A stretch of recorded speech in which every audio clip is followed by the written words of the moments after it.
What's going on, YouTube? Welcome back to the channel. I'm Coach Black, your internet, relationship, and breakup coach. Today's topic: this is the exact way to treat your ex in every single situation. The 5 levels of relationship with your ex during a breakup. Now, this video is going to answer for you every question that you have about how should I treat your ex. See, so many times I get messages from people who are confused. Okay, you're coming from having a very intimate relationship with someone where you love each other, you're affectionate, you share your deepest, darkest secrets with them, and you have plans for the future. Not only that, they've probably seen you at your worst, right, in your most weak and vulnerable positions. And you've also been intimate with them physically, emotionally, spiritually. So how do you go from that to just being complete strangers? It can be so confusing. And then sometimes there's situations that lead to you interacting with your ex and you're like, how do I treat them? Obviously you want to fix the relationship, but you don't want them to take advantage of you. All of this can be so confusing. So this video is going to explain in detail how exactly to treat your ex to raise attraction and move the relationship forward, okay? Before we start, you might hear that I'm a little bit short of breath at times, or my voice is a little bit low. Bear with me. I'm a little bit under the weather, but I wanted to make this video for you because I keep getting emails about this. And the last few people I talked to in my coaching call, they had similar questions. So if you find this video helpful, after you're done watching, please do me a favor, hit the like button. I appreciate you for doing so. Without further ado, let's just jump into it. Now, what I want you to understand, first and foremost, very, very important that you get this, is that every single relationship, okay, exists in a certain framework. When I talk about the 5 levels of relationship with your ex, these levels actually apply to your relationship with other people.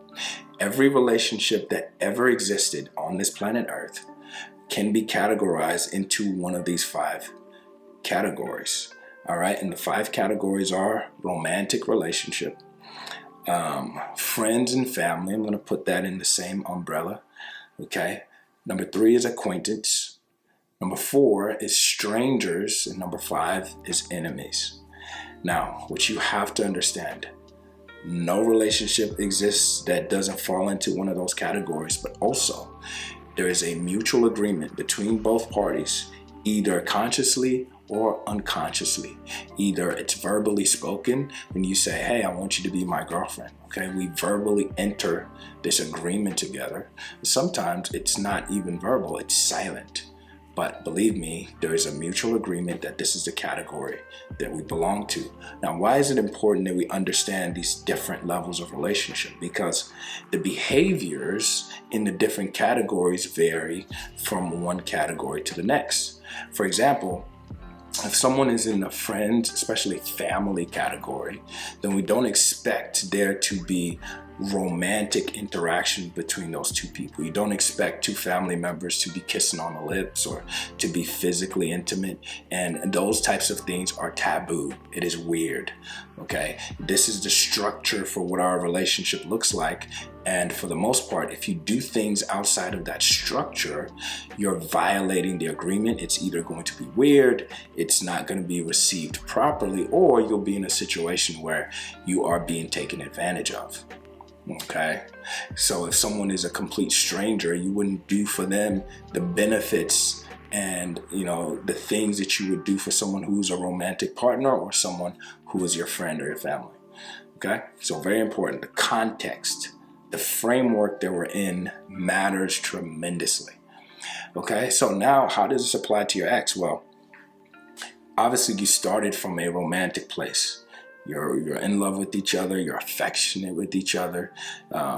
You have things that you do for each other, just as the mere fact that you're partners. Okay, it's very natural to do. But the moment a breakup happens, in that instant, your ex has voiced to you, and they have articulated, whether directly or indirectly, whether they say, I need to work on myself, I need space. They're telling you, I no longer agree to this framework, which means that all of the benefits that come with this framework, I have taken away. And you have no right to expect these things from me any longer. So if you expect your ex to give you sex whenever you want, a lot of times you realize they'll laugh you out the building. You're weird. If you expect them to call and text you whenever you want, that's not going to happen. If you expect them to be your emotional support, a lot of times that's not going to happen. All right, because the contract, the agreement has ended. Okay, but not just for them, not just for you, it has also ended for them in that instant. So from here on out, your ex is no longer a romantic partner. They have to fall into one of the other categories. Now, depending on who your ex is, sometimes they'll tell you, oh, let's be friends. Let's just stay in contact. Let's be friends. If you watch this channel, you know that is a one-sided relationship. You want romance, all right? But your ex only wants the benefits of your emotional support. They want all of the favors and things that you would do to them without the risk of being in a relationship. They want to open up their hearts to someone else because they think the grass is greener, and just keep you on the back burner doing favors for them because you're trying to win their approval.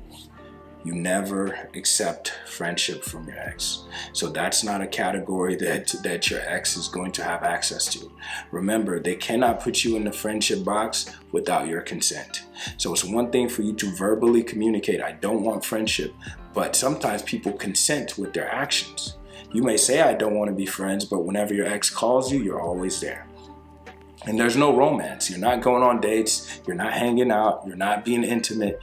They just call you whenever they're bored, whenever they want attention, whenever they want validation. They ask you to do favors for them and you do it. Well, now by your actions, you have consented to a friendship relationship, which is a big mistake, and it's not going to lead to you fixing things with your ex. Okay? So how do we act from here on out, and what category should your ex fall into? Well, first and foremost, understand your ex is taking you for granted, and so they need to lose access to you, period. This is why you go no contact, and I've said so in so many other videos, so I'm not going to rehash that here. But the moral of the story is, once they break up with you, and you've told them, I don't want this, I want the relationship, and they say no, as long as they do not reach out to you first, they should not hear from you. Meaning, how you treat your ex is you treat them like a stranger. Okay? There's three main scenarios that you're going to see with your ex. This is the first. The first scenario is you've broken up, you're in no contact, and you don't hear anything from your ex. It's crickets. So if you're confused, well, it's their birthday. You know, it's Christmas, it's Halloween. You should be treating your ex like a stranger in these situations. Meaning, are you going to call a stranger on their birthday? No. Are you going to text them on their birthday? No. Okay? You should be silent. So if there's any confusion, all right, ask yourself, did my ex reach out to me? Was there any action from my ex to make this interaction happen? If the answer is no, you treat them like a stranger. That's the category, that's the framework. Scenario number two that commonly happens is that something outside of your control, but also outside of your ex's control, brings you together or brings you into each other's orbit. So for example, if you work at the same company, if you have children together, something outside of the control of both of you have brought you to a place where you have to interact. Well, in this situation, you don't want to treat your ex like a stranger because that is just weird. It comes off as angry. It comes off as bitter. So the way you treat your ex in that situation is you treat them like an acquaintance. You treat them like an acquaintance. I was talking to a client the other day, and they go to the same gym as their ex, and somehow they ended up in the same elevator. Well, it's completely awkward if you just stand there and you act like you don't know them. That's not socially acceptable. It just makes you act like you're not socially aware, or you're awkward, or you're bitter. And none of those things make you look more attractive to your ex. So if something out of your control makes it so that you and your ex are in the same elevator, you will treat them like an acquaintance. Even though you want relationship, even though you want romance, you treat them like an acquaintance. Remember, your ex did not make this happen. They're not the one that strategically, reached out to you. They didn't reach out. This was a total accident. It's something that they had to do, or work made them have to be there. The children that you have together made them have to be there. You're still married and you're working out the divorce. You treat them like an acquaintance means you're not heavily invested in their personal life. You're not asking, oh, how are you doing? Or how have you been? Or can we get back together? No. You're cordial. You're respectful. You're not angry. But you always treat them just like an acquaintance. You're in and out. All right? You have very brief, short interactions because the situation made it so. But you're out of there. Okay, if you have mutual friends and maybe the friends ask you about, how do you feel about so-and-so? Well, it'd be weird to act like they're a stranger. You just say, I wish them well. I'm focused on myself and, just working on getting better every day. And, life is good, right? So you're cordial, you're positive, but you're not invested. Always, okay? Circumstances out of both of your control, treat them like an acquaintance. Now, scenario number 3, which also is common, is that you don't reach out to your ex. A random circumstances and bring you together. Your ex intentionally reaches out to you. Okay, remember, you want romance and relationship. Your ex wants to put you in the friend zone. If they're reaching out to you directly and you've been in no contact, they're probably having second thoughts. Now, it doesn't mean they're ready to fix the relationship. It doesn't mean that they're ready to get back together, but they're at least curious about you. And I've made other videos about this.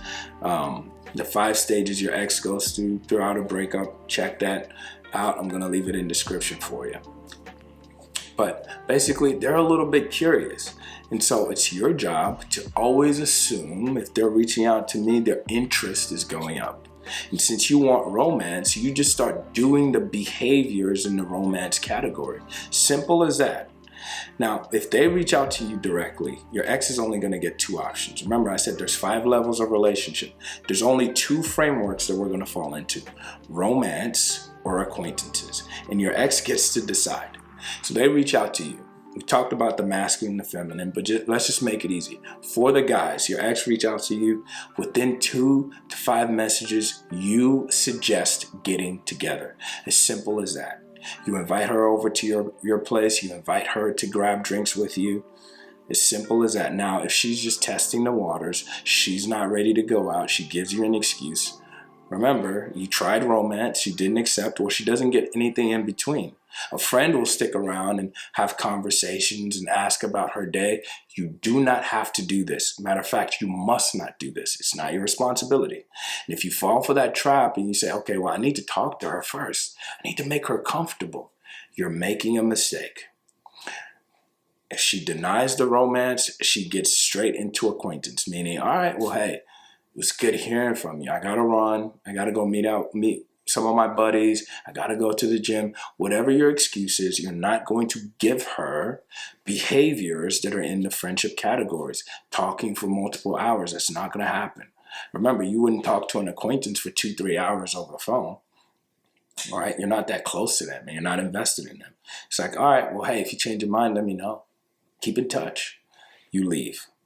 Now, she reaches out to you again. I would say you can get rejected by your ex twice. All right, that's it. Maximum of twice. Some people, if you're not that patient, once.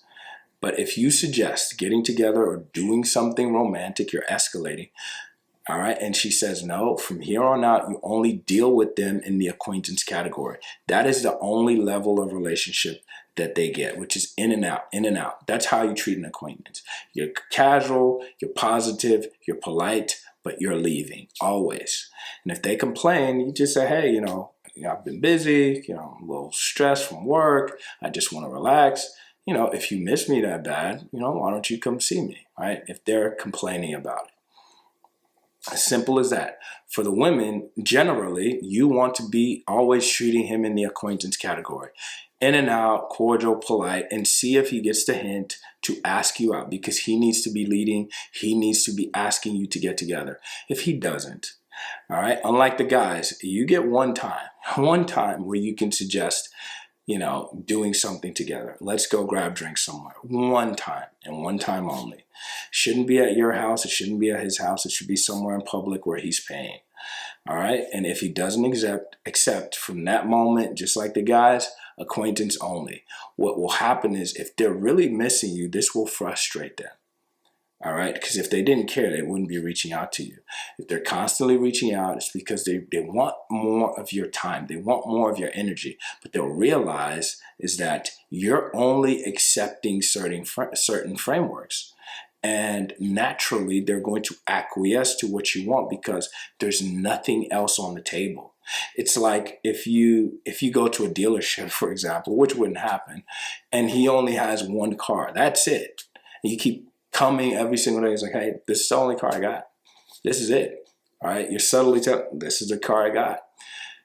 Sooner or later, if he really wants a car and this is the only dealership he wants to go to, he's going to buy that car. That's how it is. Never acquiesce to what your ex is asking for. Okay. You have to choose or direct your ex into the right framework to move things forward. You don't have to spell it out. You don't have to say this is a date. You don't have to say let's get back together. All right. As long as you're doing things in the romance category, remember, whether you verbally communicate, this is the framework, or it just happens through actions, as long as you're doing things in the right framework, you're moving things in the right direction. That's how you need to think about it. So if you're confused, I hope this video answers all your questions. But if you want to talk to me one-on-one and get some more clarity, I'm going to leave a link, the first link in description, to book a coaching call and we can talk about it. If you appreciate this video, please do me a favor, hit the like button. I really do appreciate it, and it really does help the channel out. I appreciate you. If you have any thoughts, comments that you want to share, go ahead and drop it down in the comment section below. I'll respond to as many comments as I can. And if you haven't already, subscribe to the channel so you don't miss any of the future videos that I put out. Thanks again for watching. I'll catch you in the next one. Peace.